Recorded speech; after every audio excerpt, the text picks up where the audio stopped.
So every time I go to do this video, I kind of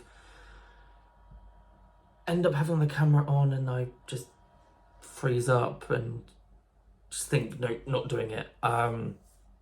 It's weird that I can say it to those closest to me or I can write it down, but to actually come out and say that I was abused growing up is really hard. I think especially putting it out there, just because for the longest time I didn't feel safe. I never felt safe, whether it's somebody physically assaulting me, somebody hurling verbal abuse at me, like mocking me, teasing me, and bullying at school even, that really contributed to my mental health problems. And I'd always been a bit wary about talking about it because I was scared that those people may see those videos or whatever and then take offense and then get angry at me and things. But I think I've always wanted to be honest in my story on recovery, and there's a lot that I haven't been able to say yet.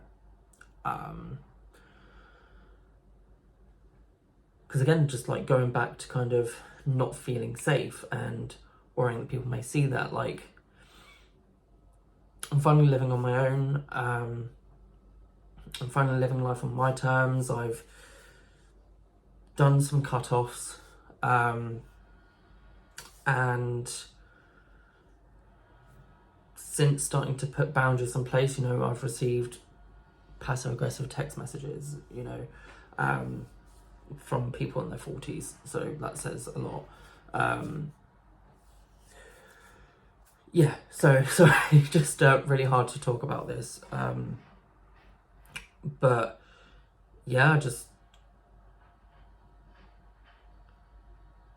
since being in a healthy relationship as well and being on my own, it really has given me that chance to reflect on my upbringing. And in my home,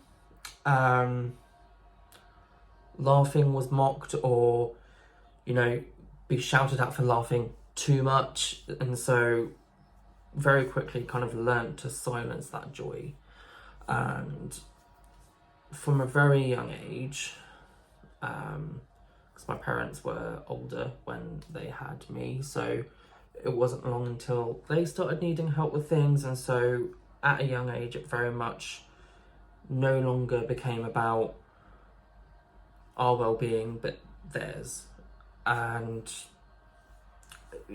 people can say all they want, I did have food, I did have a roof over my head, I did have good presents and things, but that doesn't take away from the abuse and the neglect of my emotional world just because, I had a PlayStation or whatever. I was still being physically and mentally and emotionally abused by multiple people in the system. And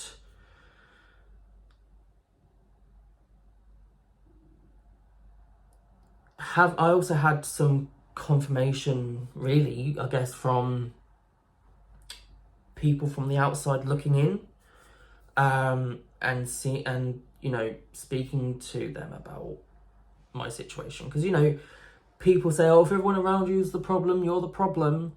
But sometimes toxic systems are toxic systems, and they're all enabling each other. And when you are the one that sees it, and, I'm currently awaiting an autism assessment, I think as a kid, I called things out just because I was like, oh, that's not right. Like, that doesn't seem right. But, I'd be gaslighted or, being told I'm too sensitive. And so having that for 20 plus years, and plus, most of those people didn't want to see me for who I was outside of the role they've put me in. And yet they seem to be proud of the stuff I'm doing at the moment, despite having abused me. And that gets confusing, because then again you start to gaslight yourself and think, okay, maybe that didn't happen, maybe it's not that bad because there's something proud. But I'm like, you never really noticed me, you never really wanted to get to know me as a person. And now I'm just realising that all the things I'm doing well in life and the people I've got in my life really helped me to realise that I do have potential. I am smart, maybe not in the ways that they want me to be. You know, again, in this system, it was very much like, oh, you're useless, you're pathetic, you don't know how to do anything. So I would internalise that and then not do those things, and then they would demonise me for not doing those things that they accused me of not being able to do. And so just, yeah, it was just such a, it's a weird time at the moment, because again, you know, I'm kind of awaiting an autism assessment. And so currently I'm wondering whether, do I have BPD? Do I have autism? Is it both? Is it other things?